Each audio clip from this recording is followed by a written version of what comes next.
আমা আসাবাতকুম মিন মুসিবা ফাবিমা কাসাবাত আইদিকুম। কোন জায়গায় বলেছেন আইদিন নাস, যাহা কিছু ঘটেছে তোমাদের হাতের কারণে, তোমাদের পাপের কারণে তোমরা নিয়ে এসেছো, তার প্রমাণ এটাই। কি প্রমাণ করলেন?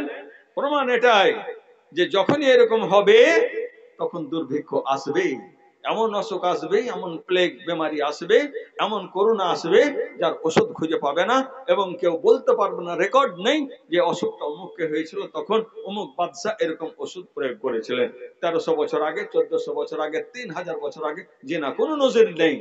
নিত্য নতুন একটা অসুখ আসবে। আর কি নবীজি আমার দ্বিতীয় কথাটা শুনে নেন। আল্লাহর নবী বলেছেন ওয়ালাম ইয়ানকুসুল মিকিয়াল ওয়াল মিজানা ইল্লা উখিযু বিসসিনিন। বন্ধু আমার, বাপু আমার, যখনই আমাদের মধ্যে দুর্ভিক্ষ এসেছে, কাহাত চালিয়ে এসেছে, আমাদের অনাবৃষ্টি এসেছে, দুর্ভিক্ষ এসে গেল, বন্যা এসে গেল, আমাদের জেনে নিতে হবে নবীর ফরমান অনুযায়ী, হাদিস অনুযায়ী আল্লাহর নবী কি বলেছেন। যখন দেশের মানুষ যখন ওজনে কম শুরু করবে, ওজনে দাঁড়ি মারতে শুরু করবে, কোমেদপুরের হাটে গিয়ে বাবার উপরে ছেলে দালাল, ছেলের উপরে বাবা দালাল, শামসের হাটে দুই বাপ বেটা দালাল, বেটা বাপকে ছাড়ে না, বাপ যদি সুযোগ পায় তো বেটাকে ছাড়বে না। এ কি খেলা রহস্য? নিজের বন্ধুকে নিয়ে যাচ্ছে, বন্ধু আমাকে একটা গরুওয়ালা নিয়ে দাও, তোমার উপরে বড্ড আমি ভরসা করে আশা করে আমি কুমেদপুর থেকে এসেছি, যে না আমার বন্ধু আছে, ও একটা ভালো দামে দিয়ে দেবে। তো বলছে যে হ্যাঁ বন্ধু ঠিক আছে চলো, খুশি ও, হ্যাঁ চলে এসে তোমাকে একদম সুন্দর করে কিনে দেবো। সুন্দর করে নিয়ে যাবে, তুমি গাছের তলে বসে ছায়াতে রোদে কোথায় যাবে? আমি দেখছি ও বেটাকে কেমন করে এত দাম চায়। একটা মহিষের দাম 45,000 টাকা চেয়েছে, কেন? একটা বলদের দাম 65,000 টাকা দেখছি আমি। বাস ওর সাথে যা বলেছে সুন্দর এই বলটা এই এটা আমার বন্ধু এসছে, বন্ধুটাকে। তো বলছে আরে পাগল, তুই বন্ধুর দিকে দেখবি না, তুই তিনটে পেট দেখবি। কথা তো ঠিক বলেছো। চলো হরিশ্চন্দ্রপুর কুমোদপুর থেকে এসছে এখানে, যাই হোক আমি একটু ওকে নিয়ে দেবো, আমি ওর ভালোবাসা দেখাবো, কিন্তু ভিতর ভিতরে আমাকে একটু পাইয়ে দিতে হবে। ঠিক আছে যা, তোর 10,000 টাকার ব্যবস্থা করছি, তুই কিছু বলবি না। আর সুন্দর করে দাম দর করে দাও ভাই, দাম করেছে, আমার বন্ধু ঠকবে না। হ্যাঁ বন্ধুর সাথে কথাবার্তা বলে আসলাম, বলে যে না বাজারের লোক যারা যা বলেছে তার থেকে কম দামে, তুমি যখন বন্ধুকে নিয়ে এসছো তো আমারও বন্ধু, আল্লাহ সময় এমন সুন্দর কথা বলে পরেক্ষণে দেখা যাচ্ছে যে না বেশি নেয়নি, 10,000 টাকা ঠকে গেছে। যে বন্ধু, এ হচ্ছে বন্ধু, এটা হাকিকি বন্ধু। নবী আমার বললেন ওয়ালাম ইয়ানকুসুল মিকিয়াল ওয়াল মিজান। আমাদের জীবনকে শেষ করার জন্য আমরা কি ভেবেছি, মাখনা যদি না আসতো এত ফলন হতো না, মাখনা যদি না আসতো 1 বিঘাতে এত টাকা আমাদের হতো না। কিন্তু বাপুরে আমার, এই হাদিস অনুযায়ী দেখে নিতে হবে আমাদের জীবনকে, ইমানকে শেষ করার এটা মাখনা এসেছে। এই ফসলটার মানে আসা, মানে সবাই কি কাউকে ছেড়ে যাবে না, গৃহস্থকে বেঈমান বানাবে, পার্টিকে বেঈমান বানাবে, এই পাইকারকে বেঈমান বানাবে, কোম্পানিকে বেঈমান বানাবে, যে মাপবে তাকে বেঈমান বানাবে, যে নিবে তাকে বেঈমান বানাবে, যে বেচবে তাকে বেঈমান বানাবে। সুবহানাল্লাহ। ও আবার ওর কাছে বেঈমান, যে মাপতে যাবে আমিনকে পাঠাবেন, ইও বেমানি করবে। যে জমি আছে 4 বিঘা, বলছে আমার 5 বিঘা 5.5 বিঘা জমির কাগজ আছে, কাওলা আছে। সুবহানাল্লাহ। আর একে বললে তুমি নিজের বিচারে দেখে নাও, জমিতে আমাদের এতটা আছে, ওখানে কতটা মাখনা হয়। ও দেখেছে না 5 বিঘাতে, বলছে ভাই 4.5 বিঘা। দুটাই বেমান, ইও বেমান ও বেমান। যে ওজন আল্লাহর সমান, বলছে বেশি নয়, 1 কুইন্টাল 68 কিলো লাগবে দাম 1 কুইন্টালের। বলছে এটা কেমন? বলে মাখনা এরকমই হয়। কত বড় বেমান দেখছেন। নবীজি কি বললেন, এইরকম করে তুমি খাবে। আর ফের ও কুমোদপুর এলাকা ঠিক করে রেখেছে, কুমোদপুরে হরিশ্চন্দ্রপুরে আমি তো আসছি, আমি তো পাইকার, আমার জন্য একটু আলাদা ফ্যাসিলিটি দিতে হবে। কিরকম? বন্ধু আমার, এখানে 68 কিলো নাও, তোমার কাছে আমি 61 কিলো নেব, 7 কিলো এখানে তোমাকে দিয়ে দিলাম, ডাউন পেমেন্ট দিয়ে দিলাম, তোমাকে লাভ দিয়ে দিলাম। বলছে কাজ করে দিয়েছে, 68 লাগবে। খোদার কসম 68 কমে চলবে না, কুইন্টালের কথা হবে, কিন্তু দাম কমা, ওজন এত লাগবে। বাড়কা বেমানি, পেছন দিকে আবার এত, আগের দিকে এত, দাঁড়িয়ে দিবে এত। কে এমন হয়েছিল এই কম্পিউটার কাটা আসার আগে আগে হাতকে চেপে চেপে ঘা হয়ে গেছে, হ্যাঁ ভট্টা পড়ে গেছে। কি করে করে? বলছে বেইমানি রীতিমতো করেছি, মন মতন চেপে থেকেছে, থেকে থেকে 8 কিলোর ওজন চাঁড়াকে যেমন ধরুন যে 8 × 16 কিলো চাটতে হয়েছে, আর লোককে বলছে আমি 5 কিলো চাটছি, 10 কিলো চাটছি। এই কি খেলা? নবী আমার বললেন, ইয়ে আল্লাহর বান্দারা, তোমরা যদি এইরকম করো তাহলে জেনে নাও যতটা লাভ করেছো। সুবহানাল্লাহ। মানে কি, মাখনার বাজারে নেমেছিল, গত বছর বলছে সব শুয়ে যাও, ঘুমিয়ে যাও, আর পাইকারি করা ব্যবসা করা ভুলে যাও, জীবনের মতন কাম ধরো, চলে যাও বোম্বাইতে, তুমি লেবারের কাজ করো গা, তোমাকে পাইকার সাজবে না, তোমাকে ধনী হতে হবে না, বেইমানি তোমার পথে চলবে না। যতটা আগের বছর বেইমানি করেছিলে আল্লাহ পাক অন্য দিক দিয়ে টেনে নিলেন, বলে তুই ফকির হয়ে তুই বেইমানি খাটছিলি, দ্বীপে যে তুই ড্রেন খুঁড়ছিলি ওখানে চলে যা। আর এদিকে খুঁজছে অমুককে যে আমি মাল দিয়েছিলাম টাকা, তো ভাইরে কেউ নেয়, বাড়ি ছেড়ে দিয়েছে, বউ বেটি নেয়, সব দিয়ে দিয়েছে, গরু বছর বিক্রি করে দিয়েছে, বাড়ি ছেড়ে পালিয়ে গেছে। কেন এত বড় বেইমানি করলে কেন? নবী আমার বললেন, দেখো দেখো, ওয়াল মিজান, যদি তোমরা ওজনে কম দাও, যদি মিজানে যদি কম দাও, এর ফলাফল হবে এটাই, ইল্লা ওকে জু বিসনিনে, নবী আমার বলেছেন তোমাদের দুর্ভিক্ষ আসবে আসবে, এটা যখনই হবে তখন জেনে নাও দেশের মধ্যে কোন এমন বেইমানি করেছে, কোন এমন বন্ধু আমার ওজনে কম বেশি করেছে, যার ফলে আমাদের দুর্ভিক্ষ নেমে এসেছে। হাদিস প্রমাণ করে দিল রে বন্ধু।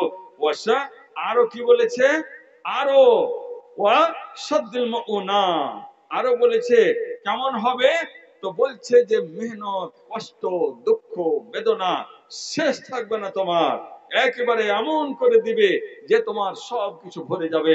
এটাই হচ্ছে খাতারনাক, যেই গুনাহ পাপের যে সমস্ত আপনার ফলাফল, এই ফলাফল গুলো এসে এসে আমাদের উপরে চেপে পড়বে। শুধু তাই নয়, ওয়াজাউরিস সুলতান আলাইহিম, সরকার বারবার আপনাকে দেখাচ্ছে সাবধান হয়ে যাও, ভোট দিবে কিনা আমি এনআরসি করব, ওকে বলছে তুমি বলে দিবে এনপিআর শুরু হয়ে গেছে, তোমাকে ভোট যদি আমাকে না দাও তাহলে তোমাকে আমি কচু কাটা করব। এরকম জোর সুলতান আলাইহিম বলছে না না, তোমার ট্যাক্স এত ছিল, এখন এত দিতে হবে, কারেন্টের দাম এত ছিল, দুর্ভিক্ষ চলে এসেছে, তোমাকে কারেন্টের বিল আরো বেশি দিতে হবে। এইদিকে ফসল কমে গেছে, এদিকে অনাবৃষ্টি দেখা দিয়েছে, এদিকে অসুখে ধরে গেছে, ওদিক থেকে জ্বালা করে দিয়েছে সরকার। বাহাদুর বলছে না না, তোমার কারেন্টের যে দাম ছিল ডবল দিতে হবে, সারের যা দাম ছিল ডবল দিতে হবে, তুমি যা কাপড়ের দাম দিয়েছিলে তার ডবল দিতে হবে, মোটর সাইকেল যতটা কিনেছিলে তার ডবল দাম দিয়ে তোমাকে নিতে হবে, মোবাইলের দাম ছিল 12,000 টাকা, 25,000 টাকা লাগবে। এই করে করে আমাদের উপরে চাপিয়ে দিল সরকার, বাহাদুর চাপিয়ে দিয়েছে। সরকার অন্যায় করেনি, সরকারকে আমরাই অন্যায় করতে বাধ্য করেছি, আমাদের পাপের কারণে। এটা নবী বলেছেন এটা হবে হবে, এটা তোমাদের উপরে আসবেই আসবে, দাম তোমাদের উপরে লাগিয়ে দিবে। সাবানের কাপে তোমাদের, সাবানের লেভেলে তোমাদের দাম যা ছিল দামটা ওটাই থাকলো, কিন্তু দেখা গেল ওজন ছিল 200 গ্রাম, 100 গ্রাম হয়ে গেছে। মাপো, তুমি হিসাব করো।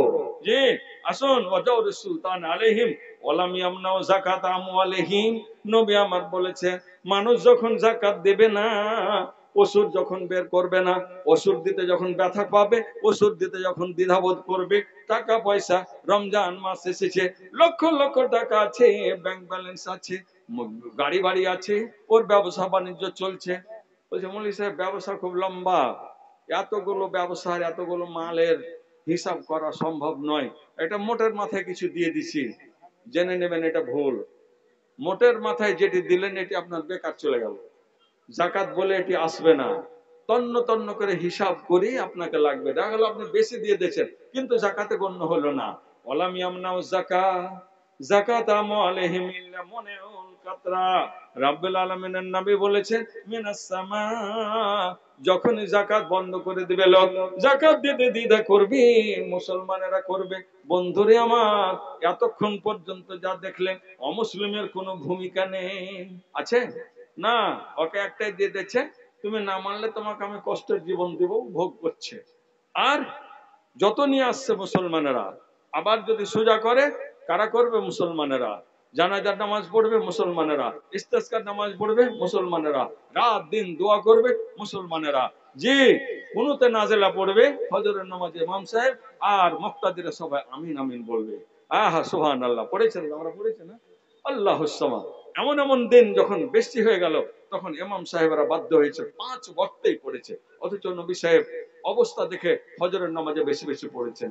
আমাদেরকে জুমার নামাজে পর্যন্ত, আসরের নামাজে পর্যন্ত, যে কোনো নামাজে আমাদেরকে পড়তে আমরা বাধ্য হয়েছি। আলহামদুলিল্লাহ, আল্লাহ পাক আমাদের বহু কষ্ট করার পরে, আল্লাহর কাছে প্রার্থনা করার পরে, হ্যাঁ, আল্লাহর কাছে অনায় বিনয় করার পরে আল্লাহ আরো সার থামলো না। না রে বান্দা, না, তোরা এত লোক লেগে গেছিস, যা যা যা, ক্ষমা করলাম, ক্ষমা করলাম, যাও আরামে ঘুমাও, দিলাম বৃষ্টি। রাব্বুল আলামিন আসমানকে অর্ডার করে দিলেন, ইয়ে আসমান অমুক জায়গাতে পানি বর্ষণ করে দাও। আমার বান্দারা তাকিয়ে আছে, তারা টাকা পয়সার খরচ করতে পারে না, তাদের পয়সা টাকা নেই। রাব্বুল আলামিনের নবী বললেন, ইল্লা মুনিউল কাতরা মিনাস সামাই, আসমান থেকে পানি বন্ধ হয়ে যাবে। ওয়ালাউলাল বাহাইম লাম ইউমতারু। আরো কি, নিয়ে বাপু আমার, একটা গরুর কারণে আপনি সুখ পেয়েছেন, একটা মহিষের কারণে আপনি সুখ পেয়েছেন, একটা ছাগলের কারণে আপনি সুখ পেয়েছেন। কেমন?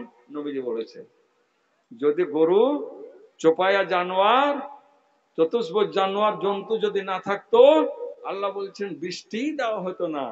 এই জন্য পুরাতন ইমাম সাহেবেরা, খতিবেরা বলেছিল, বাবুরে, তোমরা যখন ইস্তেসকার নামাজ পড়তে আসবে, ছিঁড়া ফাটা জামা ফকিরের মতো হয়ে এসো, ফকিরের মতো হয়ে, পাগলার মতো, চায়ে পায়ে চাপ্পাল নেই, এদিকে লুঙ্গিটা ঠিক নেই, জামাটা ছিঁড়ে আছে, গেঞ্জিটা ছিঁড়ে আছে, ওইরকম হয়ে পাগলার মতো হয়ে এসো। আর গরু বাছুর গুলো এদিকে এক কর্নারে বেঁধে দাও, খেতে খেতে দিও না। আল্লাহর যদি দয়া হয় আমাদের দিকে দেখে, আল্লাহ যদি দয়া না করে তো কমসে কম জীবটার দিকে দেখে আল্লাহ দয়া করবে, রহম করবে। নবী আমার বলেছেন, ওয়ালাউলাল বাহাইম লাম ইউমতারু, যদি এই চোপায়া জানোয়ার না থাকতো, চার পায়ের জানোয়ার জীবগুলো যদি না থাকতো, এদের দুঃখ রব্বুল আলামিন বরদাস্ত করতে পারলেন না, এদের দুঃখ বেদনা আল্লাহ মেনে নিতে পারলেন না। আল্লাহ বললেন, বান্দারে আমার, তোমরা তো পাপ করেছো, তোমাদের জ্ঞান আছে, এরা নিষ্পাপ জানোয়ার, এরা কেন অনাহারে আছে, এদের মুখ থেকে আমি দানা কেড়ে নিতে পারবো না, এদের দুর্ভিক্ষতা আমি দেখতে পারলাম না, এদের দুঃখ বেদনা দেখতে পারলাম না। বন্ধুরে আমার, অনেক সময় গরিবকে হেকারত করতে হয় না, ফকিরকে হেকারত করতে হয় না। দেখা গেল ফকিরের কারণে জোয়াফায়ে কম, আল্লাহর নবী বলেছেন, তোমাদের অনেক সময় রুজি দেওয়া হয় বেজোয়াফায়ে কম, তোমাদের কমজোর, ন্যাংরা ফকির, গরিব ফকির, দুঃখী ফকির, ছিঁড়া ফাটা জামা আছে, লুঙ্গি নেই, লুঙ্গি আছে, পাজামা নেই, পাজামা আছে, তো আপনার জুতা নেই, জুতা আছে, মুজো নেই, জুতা আছে, চপ্পল নেই, খালি পায়ে চলে চলে পা দিয়ে রক্ত বের হচ্ছে, তার দিকে দেখা যায় না। আর আপনার আমার সুখের শেষ নেই। তো লাউলাল বাহাইম লাম ইউমতারু, ইবনে মাজাহ হাদিস 4019, ইমাম মালিক, আবু দাউদ ইত্যাদিতে হাদিসটি পাওয়া যাবে।